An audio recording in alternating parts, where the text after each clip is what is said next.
Samahan niyo po ako sa Aklat ng Gawa at ating itutuloy ang ating pong pag-aaral patungkol sa pagmimisyon ng Diyos sa pamamagitan po ng kanyang manggagawa, and specifically at this time, para po yan sa ministry ni Apostol Pablo. Aklat po ng mga Gawa, Acts chapter 19.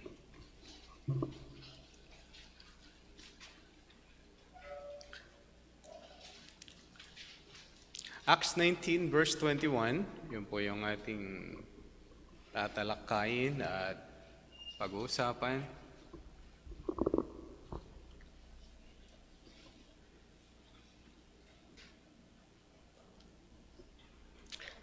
Verse 21, Now after these events, Paul resolved in the Spirit to pass through Macedonia and Achaia and to go to Jerusalem, saying, After I have been there, I must also see Rome. And having sent into Macedonia 2 of his helpers, Timothy and Erastus, he himself stayed in Asia for a while.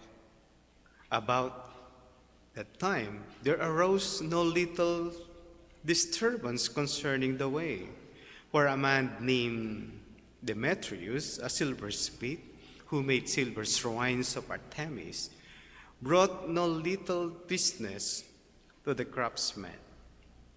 These he gathered together with the workmen in similar trades and said, Men, you know that from this business we have our wealth.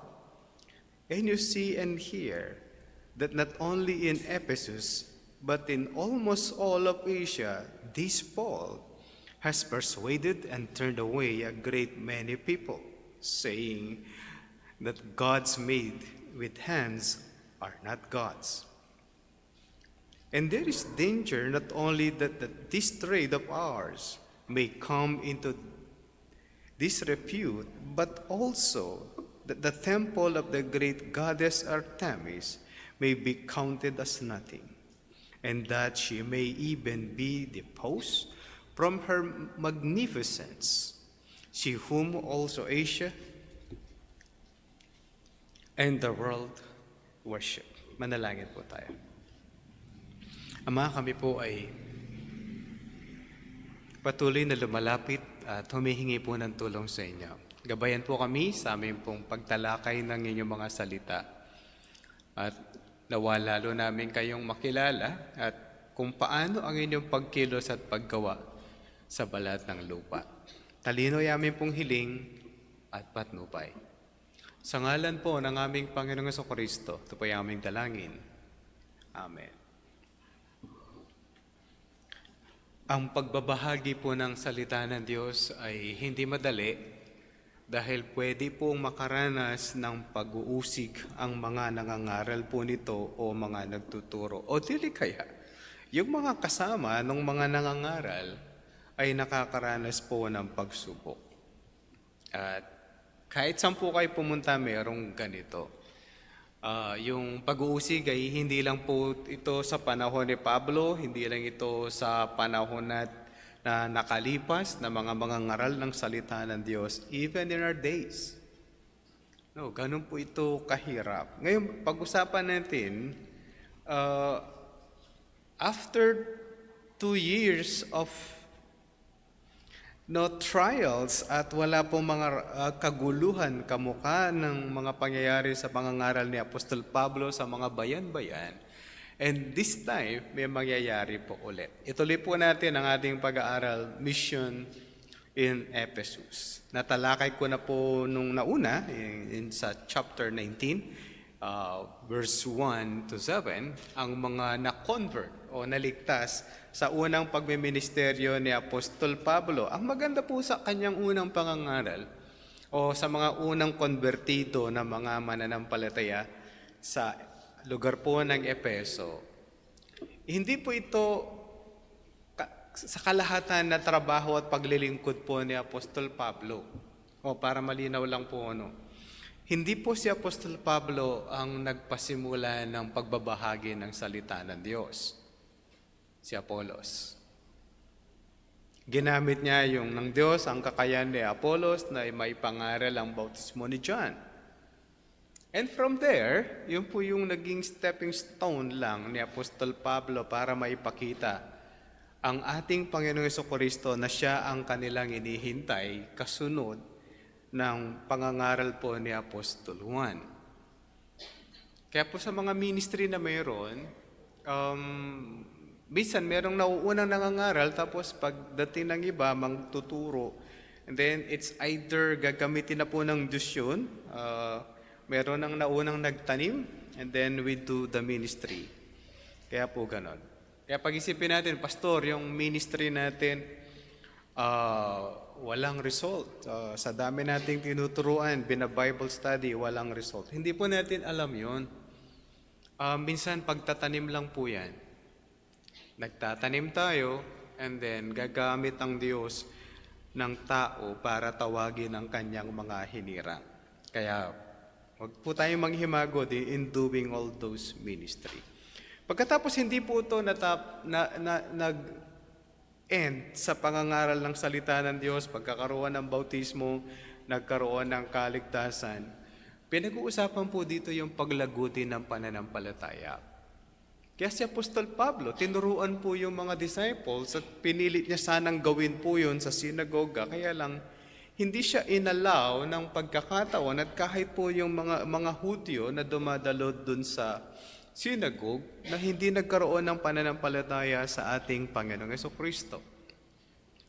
Pero hindi nagpapigil si Apostol Pablo sa kanyang pagde-disciple for growth, bagkus siya'y nagpatuloy, kaya lang sa ibang lugar na niya ginawa. And of course, kapag meron po silang nakikitang magandang pangyayari sa pangangaral ng salita ng Diyos, si Satanas ay nagtatrabaho din. Pinipilit na gayahin ang ministry na meron si Apostol Pablo, even in our days. Minsan sabihin natin, Pastor, ang dami ng mga simbahan, magkakamuka, may Bible. Totoo naman po yun. May Bible sila, pero yung turo ba ay tama? Hindi porke may Bible, meron siyang hawak na Bible. Pastor, nangangaral ng Bible. Pero parehas ba ng turo ng Biblia at saka yung hawak niyang Biblia? Parang pag pinag-uusapan natin si Jesus, gaano karaming mga tao sa balat ng Pilipinas, sa lupain ng Pilipinas, kasama sa mga lugar na sinakop ng mga Espanyol, na ang pangalan ay Jesus. Pagka meron kayong na-encounter, ang pangalan niya ay Jesse, malamang-lamang Jesus po yun. Baka sabihin niyo, Pastor, nickname niya yun. Yun po yung nickname na humaba. Jesus, tapos Jesse. Magkapares lang naman ng dalawa lang eh. Bakit nila pinapalitan Jesse? Kasi hindi nila mapagalitan yung bata. Alangan naman sisigawan mo yung anak mo na Jesus yung pangalan. Ikaw, Jesus, ang tigas ng ulo mo. Paano mo sasabihin yun? Pero kapag Jesse yan, kaya mong lapastanganin hanggang dulo. Naintindihan niyo po ba? Pero gaano karaming Jesus ang pangalan sa Pilipinas, lalo na kapag January 9 na ipanganak. At yung magulang nagkalendaryo. Malamang-lamang Jesus ang pangalan ay binibigay. Gaano sila karami? Ngayon, sino yung Jesus mo? Yung Jesus mo na kapangalan niya o yung Jesus na malaki, na maitim? O yung Jesus na mayroong puso na nakalabas sa dibdib? O yung Jesus na hindi na lumaki hanggang ngayon, ninyo pa din? Alin yung Jesus mo dun? O yung Jesus mo na hindi na natanggal dun sa krus? O yung Jesus mo na hawak ng isang babae? Sino yung Jesus? Pastor, magkakaiba ba yan? Oo, meron nga ang Jesus na merong kulot na buhok. Pagkatapos yung mukha niya, Jose Rizal. Nakakita na kayo ng gano'n? Meron silang ID, tapos yung nandun sa likod, isang parte ng ID nila, triangle, no? May mata yun. Pag binaligtad mo siya, meron siyang muka, tapos kulot yung buhok niya. Yung mukha niya ay Jose Rizal. Kasi daw dumating na si Jesus Christ at ang naging pangalan niya ay Jose Portasio Rizal. Yun po yun. Tapos may triangle sa likod. Tapos merong nakasulat. Yun ba yung Jesus mo? Si Jesus Christ ba ay siya si Jose Rizal? Nag-incarnate. Kapag kausap mo yung Buddhi, sasabihin niya sa'yo, si Jesus Christ is simply a prophet. Kaya ikaw, sino yung Jesus mo? Yun po yung... Kaya yung pagkopya patungkol sa Panginoon, sa turo patungkol sa Kanya, naglipa na po sa mundong ibabaw. Hindi po ito kukonti ng mga issues. Kaya kinopya nila, may milagro, may nagmimilagro siya, magmimilagro din ako. Pag diniklara mo sa iyong salita, ito ay mapapangyari. Alam niyo ba yun na kung bakit sinasabi nila, I declare, kasi may kapangyarihan daw sa salita. Ito pa yung misinterpretation ng Bible. Ang makapangyarihang salita ay ang salita po ng Diyos, hindi ng tao. Kasi ginagamit nila lagi, I declare na ito ang mangyayari. I declare that God will bless you. When you declare that God will bless you, parang sinabi mo, inuutusan ko yung Diyos pagpapalain ka. O kaya pag gaya-gaya po tayo, Pastor, ginagamit nilang I declare kasi pinaniniwalaan nila na may kapangyarihan ng salita. Salita ng Diyos ang meron, hindi salita ng tao. Kaya pag sinabing I declare, malaking problema na po yun. I declare that you will be blessed. I declare you will be healed. Saan natin mahahanap sa Bible yun? Pero pag sinabi natin, makapangyarihan ng salita ng Diyos, yung salita ng Diyos yun. Intindihan po natin. Kaya pwede hindi pagka sinabi natin, yung pagkopya at paggamit, malimit po ginagawa yan sa Pilipinas. O ngayon, meron na naman bago, kinokopya nila yung Old Testament. Nagdi-declare sila ng blessing, kaya lang magtotorotot sila nung sungay. O nagtotorotot, inihipan nila yung sungay para, tapos meron na rin silang oil ulit, tsaka meron na rin silang insenso. O, bumabalik sila sa Jewish practice na sinagot ng Panginoong Jesucristo. Sa New Testament, hindi nyo na mahanap. Pilit nila daw gagawin kasi ang pagdideclare daw ng blessing noon ay merong torotot na sungay ng hayop. Is that a wrong interpretation? Yes. Ngayon, mahigit 2 taon na si Apostol Pablo sa lugar ng Efeso at sa kanyang pangangaral. Ngayon makakaranas na siya ng riot. Bago nangyari ang kanyang plano, yung plano niya sana ay pupunta at babalikan niya yung mga lugar na kailangan niyang puntahan. Kaya lang biglang nagkaroon ng riot. Samahan niyo po ako. Ito po yung ika-4 na punto ng misyon sa lugar po ng Efeso. Then in verse 21, ganito po yung nangyari. Now after these events, Paul resolved in the Spirit to pass through Macedonia and Achaia and go to Jerusalem, saying, after I have been there, I must also see Rome. Ito po yung mga plans. Ito yung mga plano ni Apostol Pablo. Una, babalik sa Macedonia. Kapag tinignan niyo yung mapa na naman, alam niyo ba gaano kahirap ito? Nasa Turkey siya, okay? Pagkatapos, pupunta siya sa Europe. Ayun po yung plano ni Apostol Pablo. Pupunta sa Europe. Pag galing niya sa Europe, pupunta ulit sa Middle East. Ganong kahirap yung lakad nito. Hindi, kung isipin niyo po, yung mga plano ni Apostol Pablo is, ito yung apostol na walang pahinga siguro sa kanya mga plano. Bakit hindi na lang siya dumiretso ng Turkey, tapos from Turkey, Efeso, tapos pupunta na lang siya doon sa Jerusalem, o kaya from Jerusalem, simply go to Rome. Pero ito yung kanyang plan. Kakaiba siya Hindi ko alam kung kaguluhan to. Kapag niladlad niyo po yung mapa, kung nandito ang Turkey, ganito yung gagawin niya. Pupunta siya ng Macedonia, that is, malamang-lamang dadalaw po yan ng Pilipay. Tapos magkukross siyang ganon. By land po yun, ano? Then from there, bababa siya, pupunta doon sa Middle East. Mula sa Middle East, babalik po yun doon sa Europe. Sana kung may eroplano, no? Kapag tinignan nyo sa mapa yan, gano'ng kalikot po itong problema na to, yung plano niya. Huwag kayong mag-alala, mangyayari po yan. Kaya lang, iba ang paraan ng Diyos, paano siya pupunta ng Rome. Hindi na siya malaya na pupunta doon. Ihahatid na siya doon. Kasama pa siyang, marami pa siyang alalay, kaya lang mga sundalo. Yun yung plan. At sukdulan na pinadala na yung kanyang mga kasama sa Macedonia, si Timoteo at si Erastus. Ito yung mga kasama po niya sa ministry.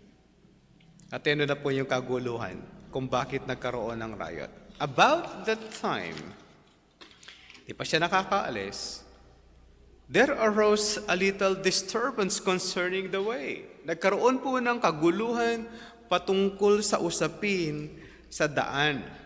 At pag binabasa po natin ang Old Testament, pag ang aklat po ng Gawa, ang pinag-uusapan pag sinabing the way ay si Jesus Christ. At sinabi naman ni Jesus Christ, I am the way, the truth, and the life. Ang tanging daan para sa relasyon at ugnayan sa Diyos o sa kaligtasan, ang Panginoong Hesukristo lamang at hindi yung ating mga accomplishments. Hindi yung ating mga gawa. Gawa ito ng ating Panginoong Hesukristo. At siya lang ang tanging daan patungo sa Diyos at para sa kaligtasan. Walang iba. Pastor, hindi ba pwede sa ibang religion? Kung ang religion nila na ang daan ng kaligtasan is si Jesus Christ lang, okay lang. Pero pag sinabing si Jesus Christ ay isa lang sa mga daan na kailangan kang gumawa ng mabuti para mapunta sa langit, pwede naman po yun kung hindi kayo makakagawa ng kasalanan. Pag sinabi ni Pastor, pwede ba ako makapunta sa langit kung hindi ako dadaan kay Jesus Christ? Pwede po. Basta, nung isinilang ka sa balat ng lupa, hanggang sa araw ng iyong kamatayan, hindi ka makakagawa kahit na isang kasalanan lang. O pwede kang pumunta sa langit. Baka sa'yo, Pastor, sabi mo, siya lang ang daan. Siya lang talaga, kasi wala makakapunta sa langit by good works. Bakit? Babagsak ka talaga sa hirap. Gaano ba kahirap ang panuntunan ng Diyos? Kung gagamitin lang natin ang Ten Commandments, ayon sa aklat po ng Santiago, kapag gusto mong sundin ang batas ng Diyos at lumabag ka sa isa, nilabag mo ng lahat ng utos ng Diyos. Ganun po kahirap yun. Kahit na pag-usapan lang po natin yung 4 na batas ng Diyos, huwag na nating isama yung 6. Sabi niya, huwag kang magkakaroon ng ibang Diyos maliban sa Diyos. Ang priority mo sa buhay ay ang Diyos. Naging priority mo ba ang Diyos sa lahat ng pagkakataon ng iyong buhay? Ikalawa, sabi na huwag mong gagamitin ang pangalan ng Diyos sa walang kabuluhan. Ngayon, pati born again, paano nila ginagamit ang pangalan ng Diyos? Sabi ng isa, thank you, G, sa iyong pagpapala. Sino si G?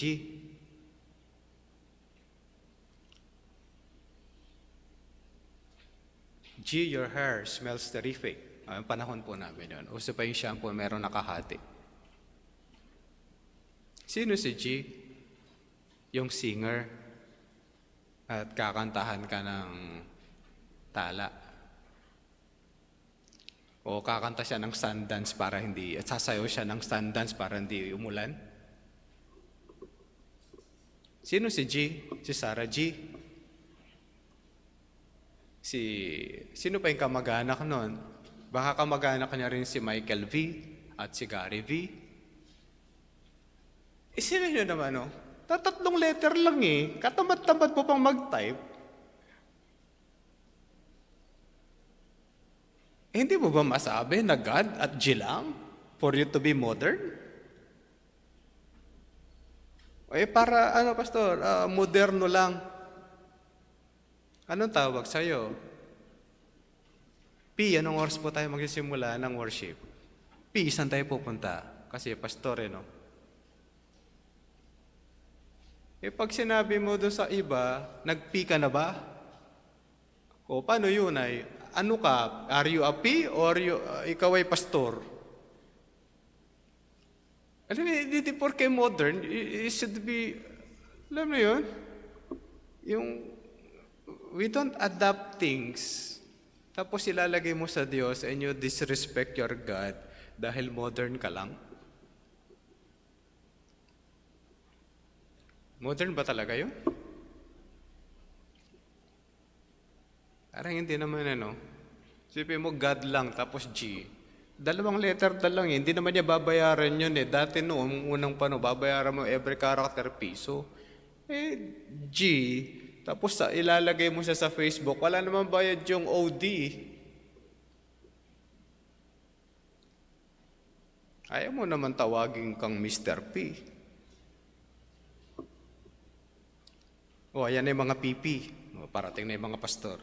Kasi shortcut na lahat Ayan na yung mga PP. Papasukin nyo na yung mga PP. Is it nice? Ngayon, mag-modern kayo. Yan yung ipatawag nyo sa anak ninyo. Anong tawag mo sa akin, anak? Anong pangalan ko? Kasi mama yun Ano pangalan ko? M. Pangit Ba't sa Diyos ginagamit natin? Ba't sa tao pangit? It's something like, hindi dahil modern, etc. But anyway, as we move on, mga kapatid, pag pinag-uusapan ang Diyos, the way, it's only Jesus Christ. Kaya pag sinunod pa natin yung mga batas, sabi niya, mangilin ka sa araw ng Sabat.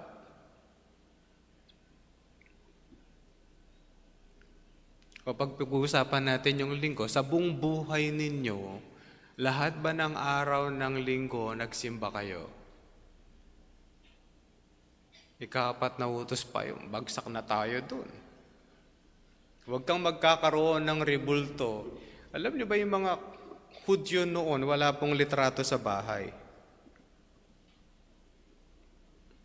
Tawag na nila pagka nagkaroon sa lang litrato sa bahay ay idolatry. Sabi niya, pastor, wala pa noon. Kayo naman. May rebulto na po noon. Marunong sila sa art at sa curving. Hindi lang naman ngayon yung gumaling yung curving. Pabagsak na nga yung curving natin Sila mayroon. Kaya pag sinabi natin, may iba pang daan para makarating ako sa langit, tingnan mo kung kakayanin mo by good works. Pastor, kung dadaan ako sa ibang mga Diyos-Diyosan, hindi ka makakarating din. Ang tanging daan lang para ikaw ay magkaroon ng relasyon sa Diyos at maligtas ka sa iyong kasalanan ay dadaan ka lang kay Jesus Christ. Walang iba. Yung sagot naman ng iba, pastor, ako naman sobrang sama. Will God accept me? Sukdulan ng aking kasamaan, sobrang-sobra na, pastor, ang aking sama. Gaano man kalaki ang iyong kasalanan at kasamaan sa buhay na to, God can forgive you. Kung magmamakaawa ka sa Diyos at magsisisi sa iyong kasalanan at mananampalataya sa ating Panginoong Jesucristo. At ito ang dahilan kung bakit nagkaroon po ng riot. Sabi niya, for a man named Demetrius, specific name. Merong tao, ang pangalan ay Demetrio. Siya ay silversmith at gumagawa sila ng mga rebulto para kay Artemis, ang kanilang Diyos-Diyosan. Anong dahilan para magkaroon ng riot? Mawawalan sila ng negosyo. Verse 25. Then he gathered together with the workmen in similar trades and said, Man, you know that from this business we have our wealth. And you see and hear that not only in Ephesus, but in almost all of Asia, this Paul has persuaded and turned away a great many people, saying that gods made with hands are not gods. Malinaw po yun, ano? And there is danger not only that this trade of powers may come into disrepute, but also that the temple of the great goddess Artemis, may be counted as nothing, and that she may even be deposed from her magnificence, she whom all Asia and the world worship. Ano ang dahilan ni Demetrio para magsimula ng kagulumihanan? Hindi man issue of belief. Mawawalan sila ng negosyo. Kasi pagka daw naniwala lahat ang mga tao sa Efeso at sa iba pang lugar ng Asia, sa buong mundo, naniwala sila sa daan ng kaligtasan sa pamamagitan ng Panginoong Jesucristo, at malinaw na tinuturo ni Apostol Pablo na yung mga rebulto ay hindi tama. Hindi wala na magpapagawa ng Diyos-Diyosan ni Artemis.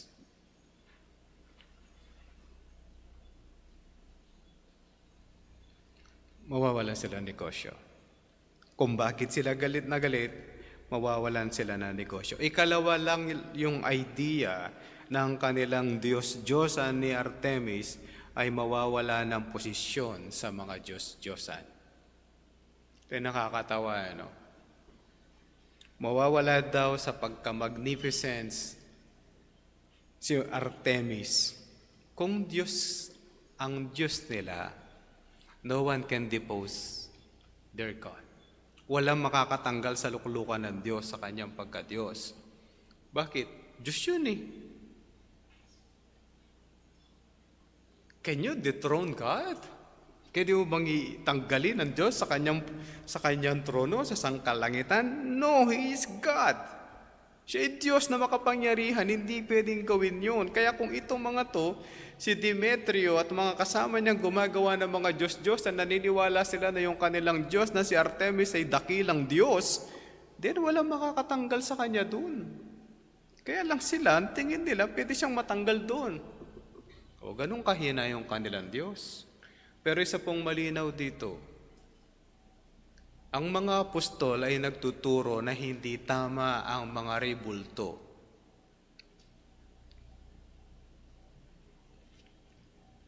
Galit ang Diyos at mga apostol sa rebulto? Yes. Kung ang mga apostol ay naniniwala na para maalala nila si Jesus Christ ay kailangan nila ng picture, sana nagpagawa sila ng sarili nila noon. Pero wala. Baka sabi, Pastor, pwede ba sila magpagawa noon? Oo. Bakit hindi? Pwede ba magpagawa sila ng mga rebulto para may picture sila ng Jesus Christ? Yes. Kasi yung mga emperador na sa panahon nila, lumampas sa panahon nila, nakakagawa ng mga rebulto at mukha mismo ng emperador, how much more if patungkol ito sa kanilang Diyos? Di ba sila makakagawa? Kaya nila, pero hindi po ito gusto ng ating Diyos na magkaroon ng rebulto o mukha para kay Jesus Christ. Kasi sa halip na sambahin nila yung totoong Diyos, sasambahin po nila yung mga rebulto. O tingnan po ninyo, nakakatawa yung mga tao. January 9, huwag na natin itanggi, nakita po natin yung limbon na ginagawa. O, libot sa inyo, no? Sa Kapampangan kasi ang libot is, aalis ka sa bahay, di ka nagpapaalam, tapos pupunta ka kung saan-saan. O, dito sa atin, sa mga tarim, pag sinabi nating libot, yun po yung prosesyon. Nung pinrosesyon yung rebulto, nung maitim na Jesus Christ, Bago po magkakaroon po ng limbon, ilalagay mo na po yun sa Quirino Grandstand. Meron silang tinatawag na pahalik. Ano ginagawa? Ipapahid yung pamunas doon sa paa. Tapos tinatalikod yun no? Sa paa o doon sa krus. Pagkatapos ipapahid sa katawan para daw gumaling. Pag nilakad po yun, on January 9,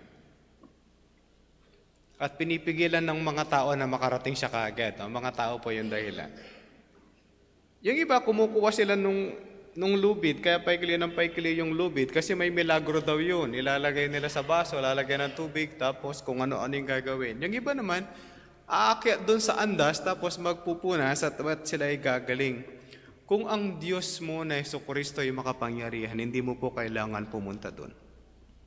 Kung gusto kang panggalingin ng Diyos, hindi mo kailangan pumunta doon. Hindi mo kailangan magpunas, hindi mo kailangan masaktan, at hindi mo kailangan makiagawan, etc. etc. Kaya lang, ano yung idea? Pinaghirapan ko to, baka may kapangyarihan. Wala pong ganon. Kaya tandaan po natin, ang mga apostol mismo, hindi pumapayag sa rebulto. Ang 10 utos din, hindi yan pinapayagan ng Diyos, ang mga rebulto. Ikalawang utos ng Diyos mismo, ang hindi dapat magkakaroon ng rebulto ang sinaman. Pero, ito yung ginawa ni Artemis at ginamit ni Artemis para magkaroon ng kagulumihanan. Kaya ito nangyari in verse 28. When they heard this, they were enraged and were crying out, "Great is Artemis of the Ephesians."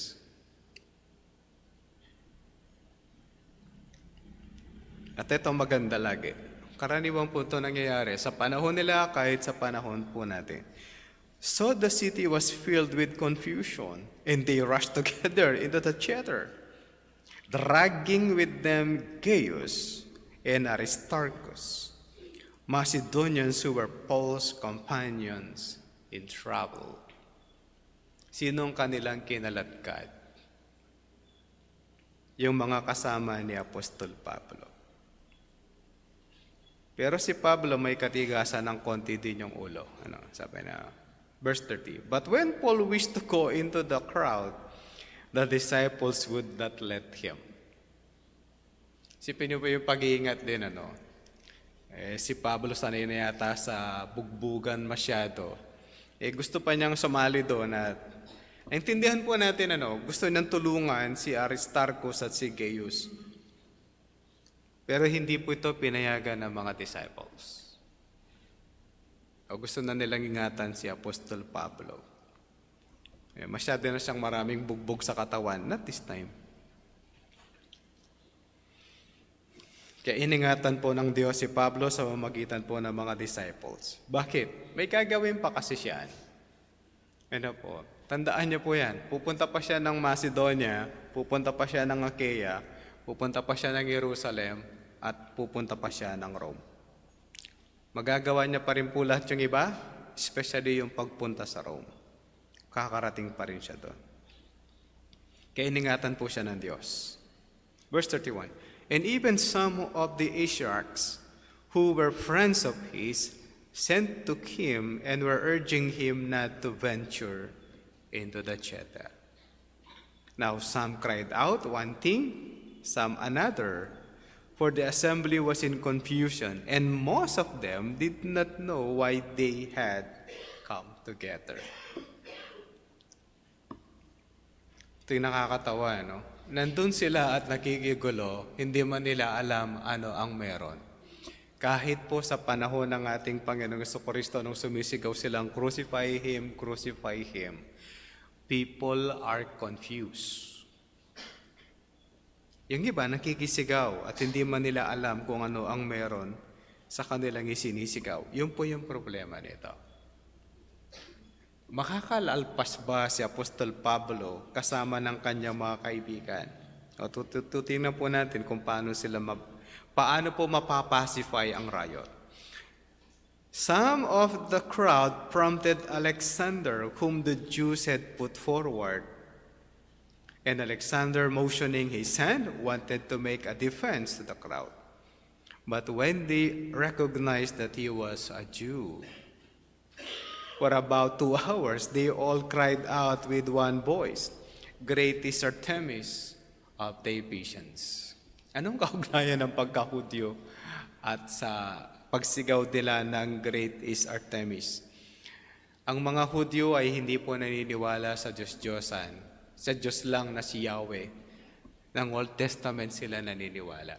Kaya alam po ito ng mga taga-Epeso, kapag Hudyo, hindi yan naniniwala sa Diyos-Diyosan. Kaya nung malaman nila si Paul at si Alex ay isang Hudyo, the more na sila ay sumisigaw ng "Great is Artemis of the Ephesians." At aabot na ang issue sa town clerk. Ito na po yung magpapacify. Verse 35. And when the town clerk had quieted the crowd, he said, "Men of Ephesus, who is there who does not know that the city of the Ephesians is temple keeper of the great Artemis, and of the sacred stone that fell from the sky? Seeing that there is things cannot be denied, you ought to be quiet and do nothing rash.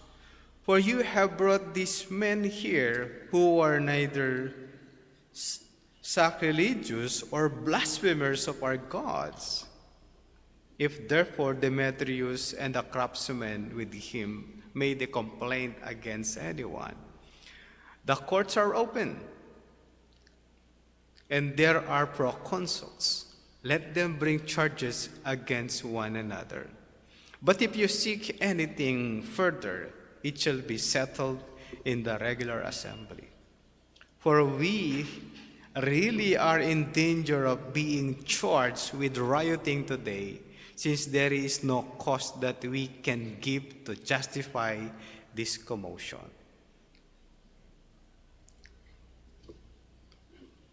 Ano ang issue? Magaling po yung clerk. Magaling po yung town clerk. Matalino. Alam niya paano ang kanyang gagawin. Ano ang issue? Wala tayong maririnig na issue patungkol kay Pablo na nilalapastangan niya si Artemis. Yan lang naman kanyang punto. Wala tayong marinig sa kanila na siya ay merong sinabi against Artemis. Wala. Ba't kayo nagwawala?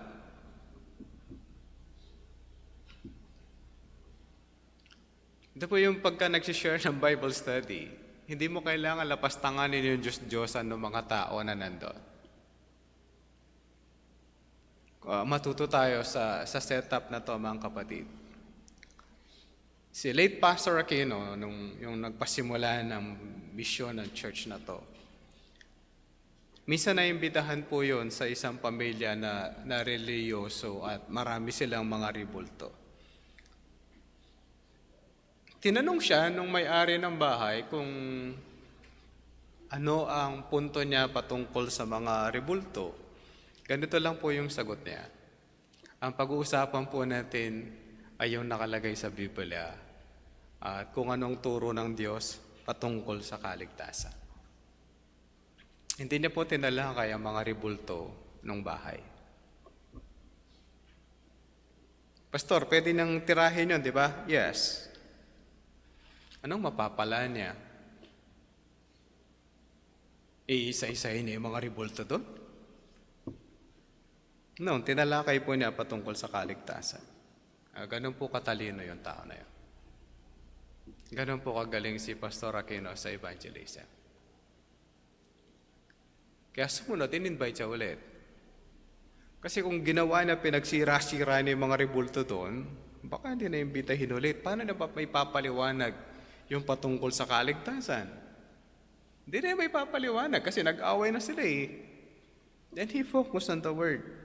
Kung anong tinuturo ng Biblia, anong nilalaman ng istorya ng Biblia. Kaya pag tayo po nagkaroon ng pagkakataon na magbahagi ng salita ng Diyos, don't attack the religions as much as possible. Go to the Word. Ito istorya ng Biblia. Ito ang kwento ng Biblia. Ito yung sinasabi ng Biblia. Kaya si Paul na-spare. Wala siyang issue. Ang issue Artemis, wala siyang sinabi patungkol kay Artemis. Pero sinabi, ayon dun kay Demetrio, meron daw siyang tinuro na ang rebulto ay hindi tama. Pero hindi nila inatake si Artemis. Intindihan po natin. Marami pa po tayong sasabihin mula sa Biblia kaysa pag-usapan po kung ano-ano yung kapalian ng mga religion ng iba. Unless otherwise, wala ka nang magagawa but to deal with it. Kaya ito po yung nag-pacify ng riot at dahil doon na-dismiss yung mga tao dahil hindi inatake ni Apostol Pablo ang kanilang mga religion. Kaya mga kapatid, pagka nagkaroon po tayo ng pagkakataon to evangelize o mag-ibanghelyo, instead of attacking religion, simply share the gospel. At pag tayo nakarating sa panahon na magkakaroon po ng kagulumihanan kung saan tayo nandoon, lagi po nating tatandaan, if God allow, po iingatan po tayo ng Diyos kung saan tayo nandoon. We have to trust the Lord sa pag-iingat niya po sa atin. Kung paano niya iningatan si Paul. In-spare ng Diyos si Paul dahil padadala pa niya sa Roma. At kakalat ang mabuting balita mula doon.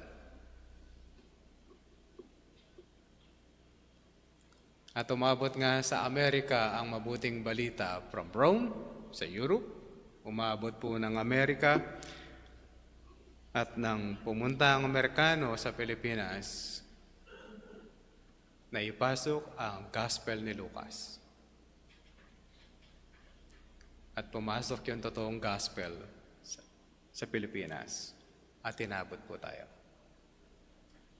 Kaya mga kapatid, if God will allow, makakarating tayo sa persecution, ito po yung sigurado. Iingatan tayo ng Diyos kung gagamitin pa niya tayo sa balat ng lupa. Manalangin po tayo. Aming Diyos, nagpapasalamat po kami sa inyong mga salita. Salamat po at ang katotohanan po ninyo ay nagbibigay po ng linaw sa amin para sa ikaliligtas po ng tao sa amin po mga gagawin at pwedeng magawa sa balat ng lupa o gagawin po ninyo through us. Nawawa aming Diyos, lagi namin makita ang iyong mga layunin upang sa gayon sa amin pong paglilingkod, magawa po namin ito ng ayon sa inyong kalooban at mabigyan po namin kayo ng parangal. Pag-ingatan po kami sa inyo, sa amin pong pag-iibanghelyo. Nawawa aming Diyos, maging kagamit-gamit po kami habang kami nandito sa balat ng lupa. Sa pangalan po ng aming Panginoong Kristo, ito pong lahat ang aming dalangin. Amen.